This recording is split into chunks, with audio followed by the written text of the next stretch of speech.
Good morning, student. Myself, Professor Tawal Chandarna, and we are on a unit number 2 of data compression subject. As previously we had discussed, a last concept about a Huffman coding is applications of Huffman coding. As previously we discussed three different intentions about applications of how to use a Huffman coding on a different sections, like in form of image, in form of text, and in form of audio files. So guys, now onward, or for the today's lecture, we are discuss a second portions of your data compression subject unit number 2 is nothing but the arithmetic coding, because as previously we are completed our first sections of unit number 2 is nothing but a Huffman coding. So now onwards, whatever lectures we are discuss, which we are understand about how to use a arithmetic coding, what are the different techniques, what are the different formulas which we help to generate a particularly arithmetic coding with help of some rules. In end of this unit, we discuss the last things in form of applications of arithmetic coding. So guys, as we know that we are discussing a 10th lecture of unit number 2, and it is the longest unit as per the syllabus point of view. So today we discuss about arithmetic coding in a form of arithmetic coding or in a part of arithmetic coding. Today we discuss a coding sequence in form of generating a tag. Guys, in arithmetic coding we are discussing a two different concept. First we generate a text and then deciphering this particular text. So first આપણે પહેલા compressions perform કરશું with help of arithmetic coding, અને જે કંઈ પણ compressionsનું output generate થયું છે એના બેઝિસ લઈને આપણે એનું decompressions perform કરશું same way with the help of arithmetic coding. So આજથી આપણે જે પણ lectures discuss કરવાના છે એ સેકન્ડ પોર્શન છે યુનિટ નંબર 2 નો arithmetic coding એ આપણે સ્ટાર્ટ કરીએ છીએ, કેમ કે પ્રીવિયસ લેક્ચરની અંદર જ આપણે Huffman coding up to the application સુધી જોઈ લીધું છે. So we start with the arithmetic coding. First steps, how to generate a tag, and what is a tag, how to generating a tag, what is the requirement of arithmetic coding in concept of Huffman coding, as well as we are discussing a comparison with help of arithmetic coding and Huffman coding on our lectures. But today we just discuss how to generate a tag in concept of arithmetic code. So start with the arithmetic coding procedure. Questions કઈ રીતે તમને એક્ઝામમાં આપેલો હશે અને એના basis ઉપર તમારે કઈ રીતે એરિથમેટિક કોડિંગ જનરેટ કરવાનું છે એ આપણે ન્યુમેરિકલ જોતા જાશું, સેમ એના સ્ટેપ સમજતા જાશું, અને એન્ડ ઓફ સેક્શન્સ આપણે જે પણ એકચ્યુઅલ કન્સેપ્ટ છે ટેગ જનરેટ કરવાનો એ પણ આપણે જોશું. સો ક્વેશ્ચન્સ તમને આ રીતે પૂછા છે. Consider the transmissions of a message, means સેન્ડરથી રિસીવર એન્ડ ઉપર એક મેસેજ ટ્રાન્સફર કરવાનો છે, અને મેસેજમાં શું ટ્રાન્સફર કરવાનું છે, WENT એન્ડ ડોટ્સ, વેન્ટ અને આ ડોટ એક મેસેજ ટ્રાન્સફર કરવાનો છે. Comprising a string of characters with a probabilities E is become a 0.3, N it's become a 0.3, T it's become a 0.2, W it's become a 0.1 and dot it's become a 0.1. So તમને બે વસ્તુ આપવી compulsory છે એના માટે. એક કયો message, કઈ સ્ટ્રિંગ તમારે ટ્રાન્સફર કરવાની છે, અને according to a particular source alphabets અથવા તો જે તમને મેસેજ ટ્રાન્સફર કરવાનો છે એમાં જેટલા પણ કેરેક્ટર્સ અવેલેબલ છે, યુનિક કેરેક્ટર્સ, એમની પ્રોબેબિલિટીઝ.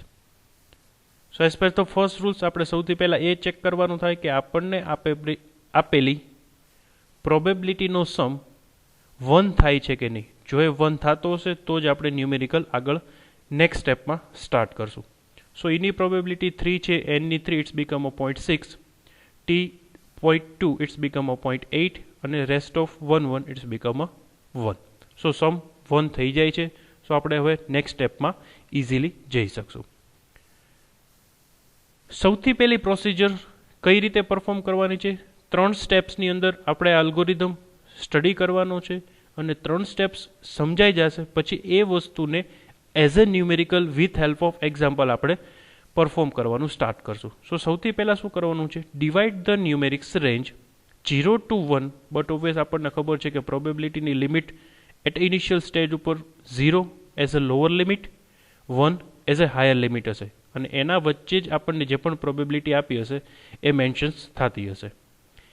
Into number of different symbol present in the message. તો આપણને શું કીધું છે કે સૌથી પહેલાં તમને જે પણ મેસેજ ટ્રાન્સફર કરવાનો છે એ મેસેજને 0 થી 1ની વચ્ચે ડિવાઈડ કરો. સો આપણને મેસેજ પણ આપી દીધો છે અને 0 થી 1ની અંદર ડિવાઈડ પણ કરીને મેન્શન્સ કરેલું છે અથવા તો આપેલું છે. નાવ step number 2, expand the first letter to be coded along with the range. Further subdivide this range into the number of symbols. તો શું કરવાનું છે? સૌથી પહેલાં આપણે એક્સપાન્ડ કરવાનું છે first character. As per our message આપણે સૌથી પહેલાં એક્સપાન્ડ શું કરવાનું થશે? ડબલ્યુ. ડબલ્યુની જે લોઅર લિમિટ અને અપર લિમિટ છે એને એક્સપાન્ડ કરો અને આ પ્રોબેબિલિટી સાથે મેન્શન્સ કરતા જાઓ. Then second character, then third character, then fourth and the last. Means complete મેસેજને એક એક કેરેક્ટર વાઇઝ એક્સપાન્ડ કરતા જાઓ અને આ બધી જ પ્રોબેબિલિટીને એમાં યુઝ કરવાનું છે. And step number 3, repeat the procedure until transmissions character is encoded. Means તમને જેટલા મેસેજ ટ્રાન્સમિટ કરવાના છે એ જ્યાં સુધી એનકોડ ના થાય ત્યાં સુધી તમારે સ્ટેપ નંબર 2 પ્રોસેસ રિપીટ કરવાની છે. અને સ્ટેપ નંબર 2માં શું પ્રોસેસ કરવાની છે? એક એક કેરેક્ટર્સને એની જે પણ પ્રોબેબિલિટીઝની લોઅર લિમિટ અને હાયર લિમિટ્સ આપી છે એને એ રેસ્ટ ઓફ કેરેક્ટર સાથે એક્સપાન્ડ કરતા જવાનું છે. હવે એક્સપાન્ડ શું કરવાનું છે, કઈ રીતે લોઅર લિમિટ અને કઈ રીતે અપર લિમિટ લેવાની છે, ક્યારે કયો કેરેક્ટર એક્સપાન્ડ કરવાનો છે, એ બધી જ વસ્તુ આપણે એઝ એ ન્યુમેરિકલ સોલ્વ કરશું. તો સૌથી પહેલાં સ્ટાર્ટ કરીએ સ્ટેપ નંબર 1થી. મેસેજ આપણો છે WENT. સૌથી પહેલું કામ આપણે 0 થી 1ની વચ્ચે એ બધી જ પ્રોબેબિલિટીને પુટ કરી દઈએ. So 0 is become your lower probability, 1 it's become your higher probability. સૌથી પહેલાં પ્રોબેબિલિટી આપી છે તો 0 થી 3 એટલે કે 0 થી 0.3 વચ્ચે જે પણ રેન્જ છે એને આપણે મેન્શન્સ કર્યું છે. ધેન n, સો 0.3 પ્લસ nની પ્રોબેબિલિટી એટલે 0.6, એ રેન્જ છે એ nની છે. હવે 6 પ્લસ 0.2 ઇટ્સ બીકમ 8, એ પ્રોબેબિલિટીની રેન્જ છે tની. ધેન 8 થી 0.1 ઇટ્સ બીકમ 9, એ છે wની. અને 9 થી plus 0.1 it's become 1 and dot. તો સૌથી પહેલો એ ક્વેશ્ચન થાય કે સર આપણને કઈ રીતે ખબર પડે કે આ સિક્વન્સમાં પ્રોબેબિલિટી મેન્શન્સ કરવાની છે? સો એનું રીઝન કહી દઉં. હાયેસ્ટ પ્રોબેબિલિટી તમારે સ્ટાર્ટ કરવાનું છે અને લોઅર પ્રોબેબિલિટી સુધી જવાનું છે. અને હાયેસ્ટ પ્રોબેબિલિટીમાં આપણે હફમેનની અંદર પણ જોયેલું છે કે જો કોઈ કેરેક્ટર્સની પ્રોબેબિલિટી સેમ આપેલી હશે તો તમારે શું કરવાનું છે? એને જો સિક્વન્સ મેટર કરતી હશે તો સિક્વન્સ કન્સિડર કરવાની છે, અથવા જો સિક્વન્સ મેટર નથી કરતી તો એમને તમને એણે મેન્શન્સ કરેલી પ્રોબેબિલિટીનો યુઝ કરી લેવાનો. તો સિક્વન્સ એટલે શું? સો તમારી પાસે અને n માટે 0 થી 0.3 પ્રોબેબિલિટી છે. એનો મિનિંગ એવો કહી શકું કે બેયની પ્રોબેબિલિટી સેમ છે. તો મેં શું કામ પહેલાં લીધું, n નહીં? તો એઝ પર આર મેસેજ પહેલો કેરેક્ટર આવે છે, n એની પછીનો કેરેક્ટર આવે છે. સો સિક્વન્સ ઇઝ મેટર. એટલે આપણે ફર્સ્ટ કેરેક્ટર લીધો, n એની પછીનો. હવે tની પ્રોબેબિલિટી w અને ડોટ કરતાં વધારે છે એટલે થર્ડ કેરેક્ટર એ લીધો છે. નેક્સ્ટ w અને ડોટમાં પ્રોબેબિલિટી બોથ આર 0.1 એટલે આપણે એવું કહી શકીએ કે બંનેની પ્રોબેબિલિટી સેમ છે. સો w શું કામ ફર્સ્ટ લીધો? Because on a comparison of w and dot, w પહેલાં આવે છે અને ડોટ લાસ્ટ આવે છે.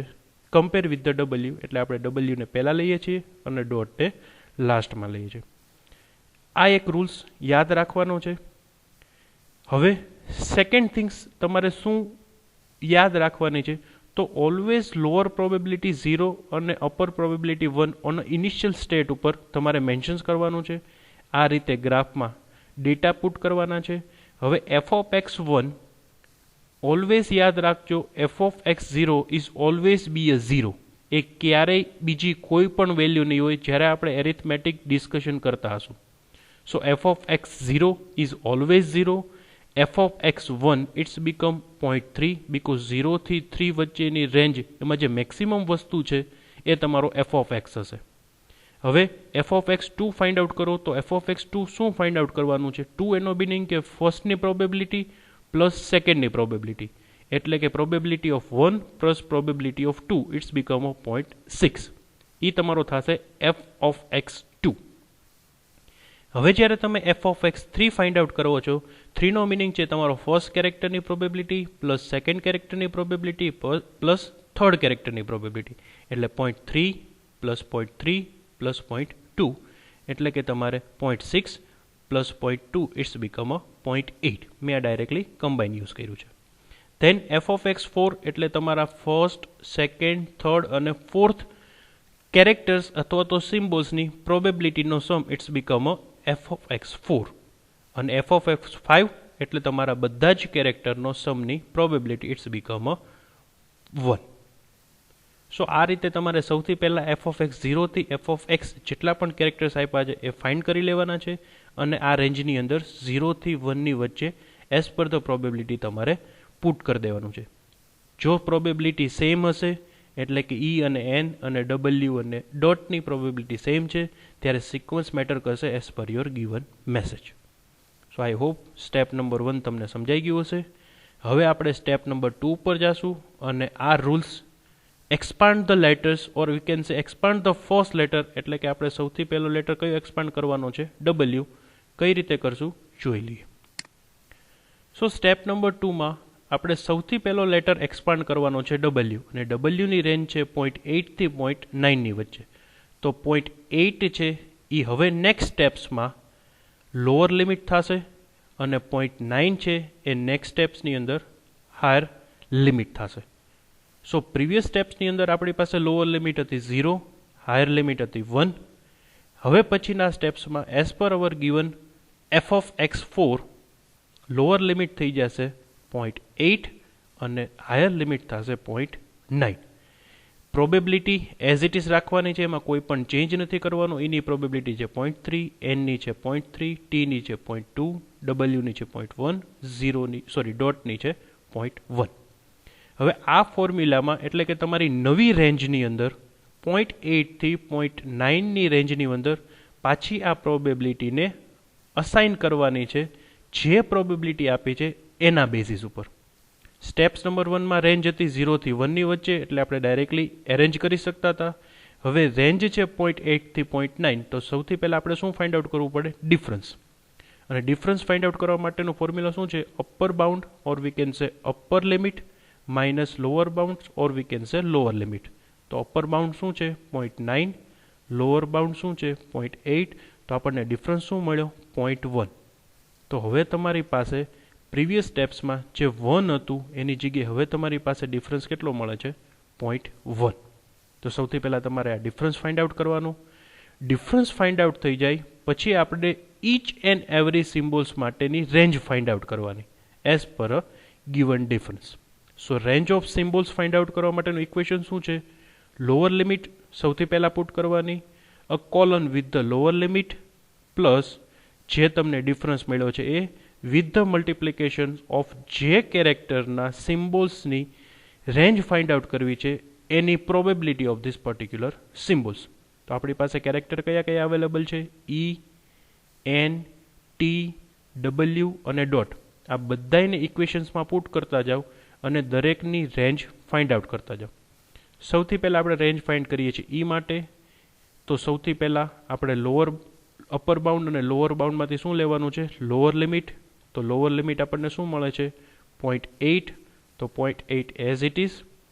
લોઅર લિમિટ ફરી વખત યુઝ કરી લ્યો, 0.8 as it is plus D તમને શું મળે છે? 0.1. It's become a difference. So 0.1. અને અત્યારના પ્રોબેબિલિટી ઓફ સિમ્બોલ્સ કોની રેન્જ ફાઇન્ડ આઉટ કરો છો? ઈ કેરેક્ટરની. તો એની પ્રોબેબિલિટી શું છે? 0.3. તો ઇટ્સ બીકમ અ 0.3. હવે 0.1 into 0.3 it's become a 0.3 plus 0.8 it's become a 0.83. So lower limit ની 0.8 થી 0.83 ની રેન્જ કોની મળશે તમને? E ની. તો એ વસ્તુ આપણે મેન્શન્સ કરવાની ગ્રાફમાં. 0.8 થી 0.83 વચ્ચેની જે રેન્જ મળે છે એ અપડેટેડ નવી રેન્જ છે ઈ માટે. પ્રીવિયસ રેન્જ હતી 0 થી 3 ની, જ્યારે તમારો ડિફરન્સ અથવા તો લિમિટ 0 થી 1 ની વચ્ચે હતી. હવે તમારી જે રેન્જ છે એ 0.8 થી 0.9 ની વચ્ચેની છે અને એમાં તમારા ઈ સિમ્બોલની નવી રેન્જ મળે છે 0.8 થી 0.83. આ જ રીતે બધી જ રેન્જ ફાઇન્ડ આઉટ કરતા જાઓ. હવે તમારી લોઅર લિમિટ કઈ થઈ ગઈ હશે? હવે આપણે અહીંથી ફાઇન્ડ કરવાનું છે 0.83 થી. તો 0.83 તમારી ન્યૂ લોઅર લિમિટ થશે. ફરી વખત લોઅર લિમિટ 0.1 બધા માટે સેમ છે. કયા સિમ્બોલ માટે ફાઇન્ડ કરો છો? n માટે. તો n ની પ્રોબેબિલિટી ચેક કરો. It's become a 0.3. તો it's become a 0.3. 0.1 into 0.3 it's become 0.3 plus 0.83 એટલે 0.86. So 0.83 થી 0.86 જે રેન્જ મળે છે એ કોની મળે છે? Range of n. તો 0.83 થી 0.86 ની જે રેન્જ મળે છે એ છે n ની અપડેટેડ લિમિટ. હવે તમારી લોઅર લિમિટ કઈ થઈ જશે? 0.86. સો 0.86 નવી અપડેટેડ રેન્જ છે, લોઅર લિમિટ છે. આ વસ્તુ યાદ રાખવા માટે તમારે બીજું કાંઈ નથી કરવાનું. જે તમને અપડેટેડ વેલ્યુ મળે છે એ નેક્સ્ટ સ્ટેપની તમારી લોઅર લિમિટ હશે. લાઈક અહીંયા 0.86 મળ્યું તો એ તમારે નેક્સ્ટ સ્ટેપ્સની લોઅર લિમિટ હશે. 0.83 જે વેલ્યુ મળી એ તમારા નેક્સ્ટ સ્ટેપ્સની અપડેટેડ લોઅર લિમિટ હશે. એ જસ્ટ યાદ રાખવાનું છે. બાકીની બધી જ વસ્તુ તમારી એઝ ઇટ ઇઝ યુઝ કરી લો. ન્યૂ લોઅર લિમિટ અહીંયા તમને જે મળી છે 0.86 પ્લસ 0.1 ટી માટે ફાઇન્ડ આઉટ કરો છો. ટીની પ્રોબેબિલિટી છે 0.2. It's become a 0.2. જે આન્સર આવે છે એ તમારી રેન્જ હશે 0.86 ટુ 0.88. એ તમારા ટીની રેન્જ છે એ તમારે મેન્શન કરવાનું છે 0.86 ટુ 0.88 અને ત્યાં લખવાનું છે ટી. એ જ રીતે W માટે અપડેટેડ લિમિટ છે 0.88. 0.88 ઇન્ટુ 1 ઇન્ટુ 0.1 બીકોઝ W ની પ્રોબેબિલિટી આપે છે 0.1. જે રેન્જ મળે છે એ 0.88 ટુ 0.89.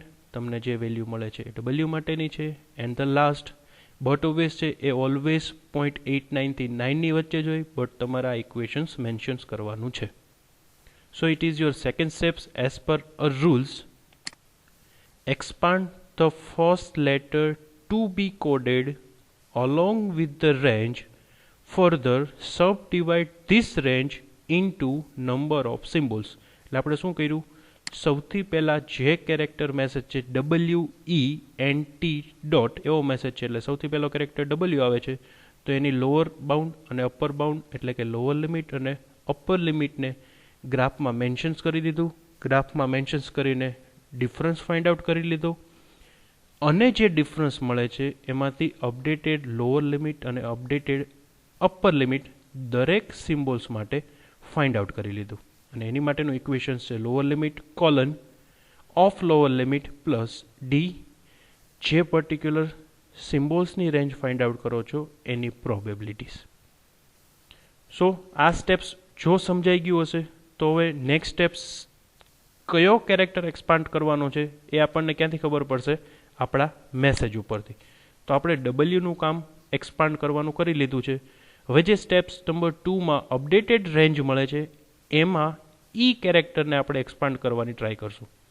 એનો મિનિંગ આપણે એવું કરી શકીએ કે અત્યારના જે સેકન્ડ સ્ટેપ્સમાં 0.8 થી 0.9 હતી, હવે સ્ટેપ્સ નંબર 3માં લિમિટ શું થઈ જશે?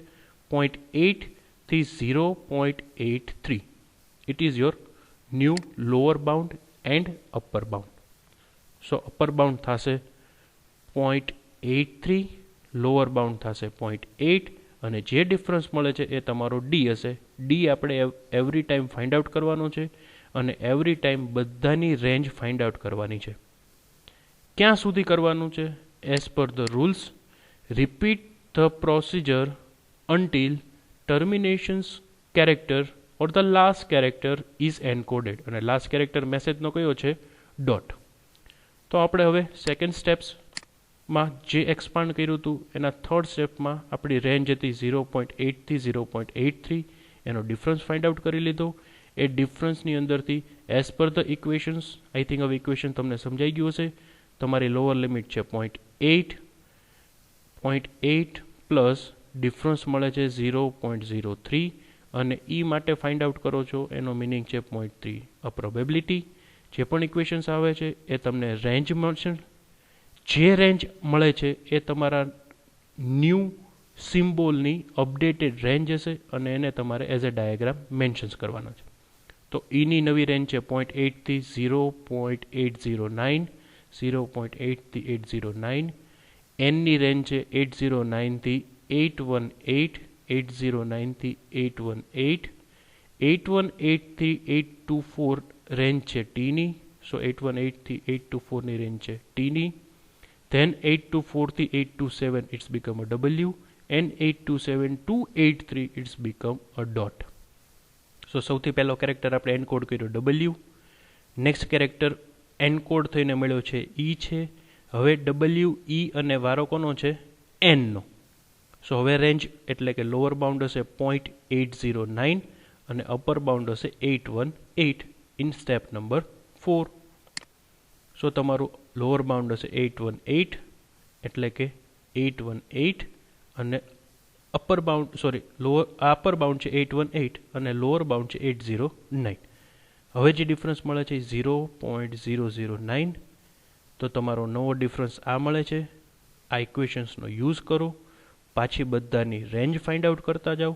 સૌથી પહેલાં એક્સપાન્ડ કર્યો W, then E, then N. N થી બધી જ ઇક્વેશન્સ મળી. E માટે 0.809 to 8117, N માટે 8117 to 8144 જે ઓલરેડી આ ડાયાગ્રામમાં મેન્શન્સ છે. T માટે 8144 to 0.8162, W માટે 0.8162 to 0.8172. કઈ રીતે આવે છે એ આ ઇક્વેશન્સ છે. આ ઇક્વેશન્સ શું છે એ તમને મેં અહીંયા મેન્શન્સ કરેલું છે. લોઅર લિમિટ, કોલર lower limit plus difference. D કઈ રીતે ફાઇન્ડ આઉટ કર્યો? Upper bound minus lower bound. એનાથી તમને ડી મળશે અને જે કેરેક્ટર્સ, જે સિમ્બોલ્સ માટે રેન્જ ફાઇન્ડ આઉટ કરો છો એની પ્રોબેબિલિટી. મેં ઓલરેડી પ્રોબેબિલિટી પણ સાથે સાથે મેન્શન્સ કરેલી છે. So it is your W 8162 8171 and your last character dot 8171 to 818. It is a step number 1 of expansions of n character. So W, E, N થઈ ગયું. હવે રેન્જ આવશે T ની. અપર બાઉન્ડ છે 8162, લોઅર બાઉન્ડ છે 8144. Check કરી લો next સ્ટેપ્સમાં. Upper bound છે 8162, lower bound છે 8144. ડિફરન્સ ફાઇન્ડ આઉટ કરી લો, રેન્જ ફાઇન્ડ આઉટ કરી લો. સો ટીને એક્સપાન્ડ કરશો તો સૌથી મળશે ઈની રેન્જ 8144 ટુ 8194, એનની મળશે 8194 ટુ 81548, ટીની મળશે 81548 ટુ 81584, ડબલ્યુની 81584 to 8162 and the dot 8162 to 8162. અહીંયા 602 છે, અહીંયા 62 છે. આ બધા જ ઇક્વેશન્સ મેં સાથે સાથે મેન્શન્સ કરેલા છે. પ્રોબેબિલિટી મેન્શન્સ કરી છે, ડિફરન્સ કઈ રીતે આવે એ મેન્શન્સ કર્યો છે, અને આ ઇક્વેશન્સ કઈ રીતે પુટ કરવાના છે એ પણ તમને ડિફાઇન કરેલું છે. So first W, then E, then N, then T. હવે વાત રહી ડોટની. સો ડોટને તમારે એક્સપાન્ડ કરવાની કાંઈ જરૂરિયાત જ નથી, because it is your last character. હવે પછી એના પછીનો કોઈ કેરેક્ટર છે નહીં, તો એની આપણને લોઅર લિમિટ અને અપર લિમિટ બંને મળી ગઈ છે. તો હવે નેક્સ્ટ સ્ટેપ્સમાં આપણે ટેગ ફાઇન્ડ આઉટ કરી લેશું. આપણને લોઅર લિમિટ શું મળી છે? 0.81602 ટુ 0.8162, એટલે કે 0.81602 થી 0.8162 એ ડોટની રેન્જ છે. નેક્સ્ટ સ્ટેપ્સ એની પછી કોઈ છે નહીં, એટલે એની અપડેટેડ લિમિટની કોઈ રિક્વાયરમેન્ટ નથી. સો ડાયરેક્ટલી આપણે એરિથમેટિક કોડ વર્ડ અને એનો ટેગ ફાઇન્ડ આઉટ કરી લઈએ.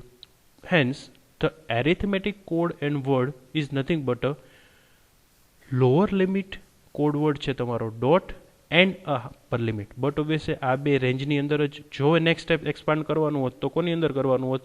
લોઅર લિમિટ અને અપર લિમિટ વચ્ચે. પણ હવે કોઈ કેરેક્ટર છે નહીં એટલે આપણે ડાયરેક્ટલી મેન્શન્સ કરી દઈએ છીએ. હવે એરિથમેટિકનો જે ઇમ્પોર્ટન્ટ કન્સેપ્ટ છે આ પર્ટિક્યુલર લેક્ચર્સમાં જે આપણે ફોકસ કરીએ છીએ, generating a tag. So how to generating a tag is performed with help of upper bound and lower bound, or we can say upper bound and lower bound. So tag કઈ રીતે મળશે એનું equation છે upper limit of code words, જે આપણે code words use કરીએ છીએ last, always tag last code word માંથી જ ફાઇન્ડ આઉટ કરવાનો છે અને એને જ આપણે પર્ટિક્યુલર ટેગ કહેશું. લાસ્ટ કેરેક્ટરની upper limit plus lower limit divide by 2.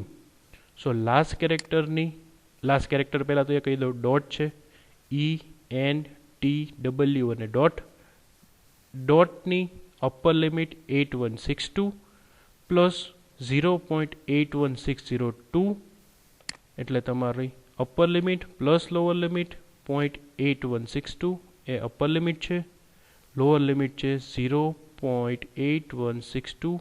આ બેનો સમ કરો, ડિવાઈડ બાય 2 કરશો એટલે ટેગ વેલ્યુ મળશે 0.81611 and it is the final answer of a given questions. Generate a tag of a given message W, E, N, T and dot. So it is nothing but how to generate a tag with help of arithmetic coding. I hope you are clear. I hope you are enjoying this lecture and I wish you are perform this numerical by yourself more than one time if you are not getting a confidence about generating a tag. Thank you so much.